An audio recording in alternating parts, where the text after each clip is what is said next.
Hey guys, Bubba here. First of all, I'd like to wish you all a happy new year. Today's the 10th of January. I haven't done an update for almost a month, but as you can see from the thumbnail, it's getting cold outside. As a matter of fact, we have some snow, something we don't normally get here in Dallas. But anyway, yeah, I thought I'd do an update. It's been a while and share what all struggles and wins I've had since the last time. But yeah, Christmas, that was the big thing for me. I got invited up to some friends for dinner, and I thought, okay, I can handle this. I had no problem with Thanksgiving, stayed true blue, no carbs. But I made a mistake.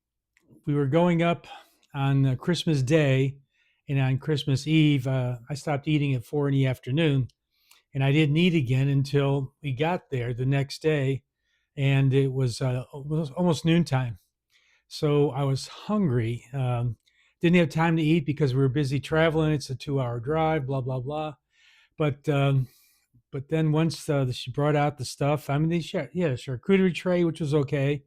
Then 7-layer dip and chips. I didn't have any chips, but oh, that 7-layer dip was so damn good. I could not resist. I had spoonfuls of that, and it was so good. Other stuff came out, I brought some deviled eggs, so we had some of those, and that was good. But then during dinner, um, the carbs came out. We had turkey breast and pork chops, plus we had corn muffins, fresh made rolls, turkey stuffing, all the things that I would not normally eat. But my God, I could not, I could not resist. I had multiple of each of all those things, as well as a lot of turkey and pork chop. I mean, everything was so delicious. I had no self control. I felt like I was a beast. I mean, I could not stop eating. I said, "What's wrong with me?" But this is the problem when you're a foodaholic or a carboholic. You cannot stop eating. You can't moderate. You got to either cut it out or forget it. And that's how I was able to survive Thanksgiving. But Christmas, I blew it all. I ate so much, and on a drive home, my stomach was hurting because I was so stuffed. I mean, I stretched my stomach. It was not a pretty thing. And then for the next 2 days, my stomach was hurting because my stomach was so stretched out. And then once that happens, you can't stop eating. It's like, an alcoholic having a drink, and then he just stay, once you fall off, it takes a while before you get back on the wagon. And same thing with me. I could not stop eating. I was hungry all the time. My stomach was stretched out. I tried to stay away from the carbs, but I just had a lot of food. And a couple days later, my weight shot up to 310. I think most of that was water from inflammation, from the inflammatory foods I was eating that had seed oils and stuff like the 7-layer dip, Thanksgiving stuff. I mean, the turkey stuffing. Um, but yeah, it was really hard. Well, today I'm at 301. So, I've tried to rein it in, but it's like a wild beast. And oh boy, I tell you, I can imagine this is what a drug addict feels like. I've never done drugs, but you just have no control. It's like, why can't I stop eating? I know I'm going to hurt the next couple of days, but the hell with it. Anyway, yeah, it was that was a bad thing for me. It was a big fail, but lesson learned in the future. If you know you're going to go eat something, a feast or have a large meal or whatever, um, just eat before. Eat some good carnivore food before you go, so that way you won't get there hungry or fasted or anything. And that was the big mistake I made. So takeaway: never go to an event that you know it's going to be food and without eating something first, so that you're not ravenous when you get there and tempted by all the bad things that we know that are out to kill us. But anyway, so that was a good thing. 301 this morning. I feel great. Another good plus is I started exercising. I belong to Planet Fitness, and just before New Year's, I started the trek of going back and going through the pain, the slow process of where your body is just hurting all the time and you can't sleep.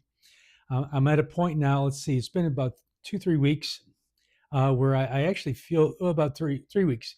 I feel good. I'm sleeping better during the day. I don't have the tendency to want to lay down. I just have energy now. So I'm glad I started the process, and now I can't stop because I'm afraid if I ever did, I know the pain that's going to be there. It's tough, but it's funny. You feel so good, the endorphins running through your body and everything. It's like, wow, I feel great. And then you really don't want to cheat. But then last time I did this, I went through this last year. Then I hurt something in our leg or something like that, and I couldn't work out for 2, 3 weeks. And after that, I said, forget it. I don't want to go through all that pain. So I gave up. But now I've started again, and what's amazing, I weigh less, so it actually is easier, going through the machines and doing all the exercises and stuff. So yeah, it's actually feels better this time than the last time I tried this and stopped going. So I got incentive to keep going on, and I will. Now that I know that I can get back on carnivore, and you know, even if I do fall off the wagon, which I don't plan to, but I mean, I just made a stupid mistake at Christmas. Won't do that again. See, all that stuff I normally don't have at home, but if I'm at a place and all that food is there, it's like my eyes get so big. I can't. It was horrible. But anyway, live and learn, and so always eat before you go to any kind of gathering where there's going to be food, even if it's it doesn't matter what it is, but mostly everybody has carbs and stuff which we can't eat. Our bodies are not used to the seed oils and the carbs. It won't process it. You get ill, and so anyway, that was the big update. Um, and as far as my glucose, remember last time I told you I'd stopped taking metformin and insulin prematurely? Well, um, this morning, what's happening is the glucose is going down, but it's going down slowly. I can get it below 200, but in the mornings when I first wake up, the dawn phenomenon that they say is when you first wake up, your glucose spikes. Mine goes up to about 225. Before it was getting to 250, 260, 270. So it is slowly going down. I've been taking metformin since after Thanksgiving, but uh, it just, I'm still at least 80 pounds or more overweight. So anyway, I think it'll happen. It'll in time. I'm not going to sweat it. I'm not going to go off the wagon. Going to stay on it. So that was another big update. Um, and I promised you guys the e-bike that I got I got it at Thanksgiving, but I was going to get it ready or have a video by Christmas. Well, winter closed in faster than I wanted to, and that e-bike, it's all put together. It's in my garage, but I haven't been on a bike in 50 years, and it's going to take some getting used to sitting on the bike and feeling comfortable on it. Because right now, I first sat, I felt like a big fat pig on this little teeny weeny bicycle. It's got the 20-inch tires, but it's an adult bike. It's just that it's well, it's smaller than I am. That's not quite true, but anyway, so I'm not going to rush it. I don't want to hurt myself. I'm waiting for the next 50 plus day to come around. It's 32 degrees here in Texas right now, and yeah, no way. Plus, we're going to have rain the next couple of days. We had snow, and it's going to be a mess. So that's going to be on hold. And as far as travel, I told you guys I was planning on going to Quartzsite, Arizona. Well, because of work functions that have come up, I'm not able to go on the days of the Quartzsite meetup. I will be working and moving some data equipment around at the data center. I have a web hosting business, and I am the chief bottle washer and the CEO of this company. If I don't wake up, the company doesn't wake up. But anyway, so what I decided to do is try to go to a caravan. Now, I don't know if I explained to you guys what caravans are, and also maybe if I actually explain what this organization, HOWA.org is, Home on Wheels Alliance.org. It's an organization for people to get together and help people get started on the nomad life. It started, like 8 years ago by Bob Wells. You may have heard of him. He's a very popular figure in the van life world. Basically, what they do is they have regular caravans, and then what they do is they'll post in the location. They'll give you the coordinates and say, "We're going to be here for 2 weeks. Anybody that wants to come, and we'll have fun. Meet each other and do all the kinds of just friendly activities. Mostly older folks, because the younger folks can't afford to go out there for 2 weeks and." And what they do is they find a plot of BLM land that has BLM is um, Bureau of Land Management. You're allowed to camp for free for up to 2 weeks in a location before you have to move to another one, and then you can come back after 30 days or whatever to the location that you're at. But they look for one that has facilities like dumping stations nearby. That has a store so you can buy some food. um, you know, Nice weather. It's usually in Arizona or California is where they hold these during the winter time. And basically, it's just kind of what I was looking for. Okay, I want to go camping, but I don't want to go myself. I don't. It's no fun. You got to go out there and share stuff and meet people, and I'm looking forward to that. They also have something called virtual caravans. Basically, it's Zoom calls of people that have been to these caravans, and they just kind of get together every Sunday for 2 hours, and most of them live in their vans full time. Not vans, could be RVs, could be buses, whatever. But they have a wealth of knowledge, and it's great. I ask them questions. They tell me what to do or suggestions and stuff. I am really glad I found this organization. If you're in the process of thinking you'd want to try this but don't know where to start, look it up. HOWA.org, and just read the site, especially the section on caravans. It doesn't really cost anything. You can donate if you want, but they do this just for to help people get together. And some of the guys in the virtual caravan said, "Yeah, it's like you meet all kinds of nice people, make friends, and that you can continue friendships after you go camping." And I'm looking forward to that. I enjoy being with people, and but I want to do it with the van life, in mind. Plus, you get a chance to go see different rigs. People have different ideas of what's the best way to live on the road. Right now I've got a minivan. It's tight and small, but it's all I can afford. But ultimately, one day I would like to do this, and I want to see what the best combination of things. It might be a truck and a trailer. It might be a big high top ProMaster or Mercedes Sprinter van. I just want to see what people think, and I want to see what their rigs look like. And this will be a great opportunity. So of course, they got their big meetup in Quartzsite, which I'm not able to go. Starting next month, they're going to have another one. Once they publish and check my schedule, and I'm going to try to make that one.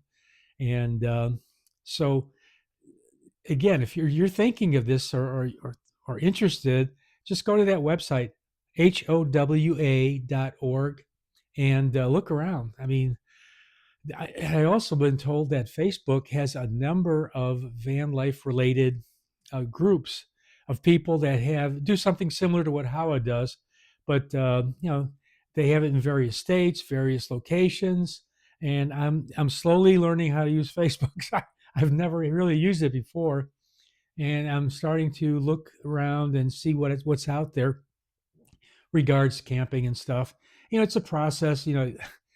Uh, I am just slowly starting to get involved, and but now that I got the van and the bike, and well, I can make the time. I've got a business that I can actually run from anywhere. I have internet access, so my only condition is I have internet access wherever I go. And most of these places, these caravans, they'll tell you cell signal good, AT&T, Verizon, things like that. So it's not like you're just going out there, you don't know what to expect. You just it's just a fun get together as people my age. Even though I feel like a spring chicken, I'm not. So and most of the people in the virtual caravan are older guys. They've got money, some of them, and just like that lifestyle. They don't want a house. I feel the same way. When I get older, I don't want to maintain a yard, all the appliances. Hey, I just want to goof around, get on the road and go. So anyway, we'll see. But for right now, I feel like I'm doing okay. I've been watching a lot of carnivore videos on YouTube. uh, Carrie Mann and Homestead How are a really great place to go.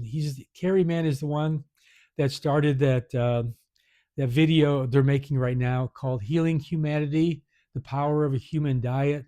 They got a bunch of people volunteer for it, and some professional photographers, and they're going to do a Netflix video and of about 45 people and get their testimonials. They've interviewed them, they've gone out there, and it's very exciting. I can't wait for that. It's supposed to hit maybe the end of this year, maybe next.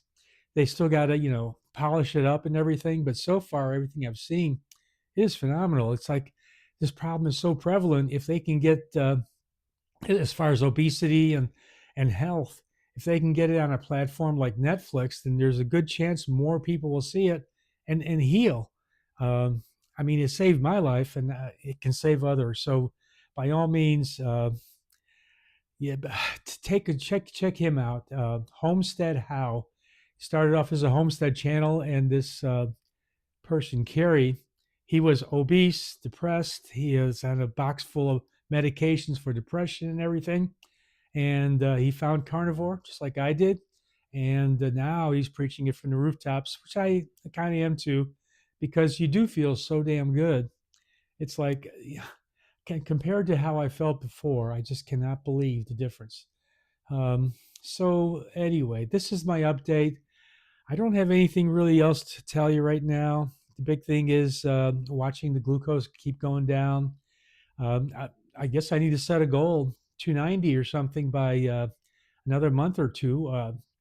I can do it now that I've got everything under control and I'm starting to exercise. And that's just like now. And if I can ever get on that e-bike, and that'll be even more exercise. So yeah, I'm actually pretty positive. And I hope everybody out there, takes their health, takes it seriously. And if you're a big guy, well, you can get smaller. And I just cannot believe the difference. Exercise feels different. Just walking feels different. And compared to when I was 330, 345, 3, my Lord. And now that I'm exercising, I'm not out of breath. I constantly like, and yeah, being sedentary all those years. Oh my Lord. I wish I had done something, stayed active, wouldn't have ever got that bad. But hey, shoulda, woulda, coulda. It's too late now. Now, as long as I can reverse this, it's all I care about. And helping somebody else, that would be so cool. So yeah, if you've got a problem, if you run into have all these challenges with your health, just leave it in the comments and stuff. I like to know and help give you some inspiration as well. So if you like this content, go ahead and subscribe and like it. And hey, you never know, I might see you out there on the road once you guys check out Hawa and decide you want to go and just have some fun. Anyway, take care, guys, and we'll talk to you later. Bye.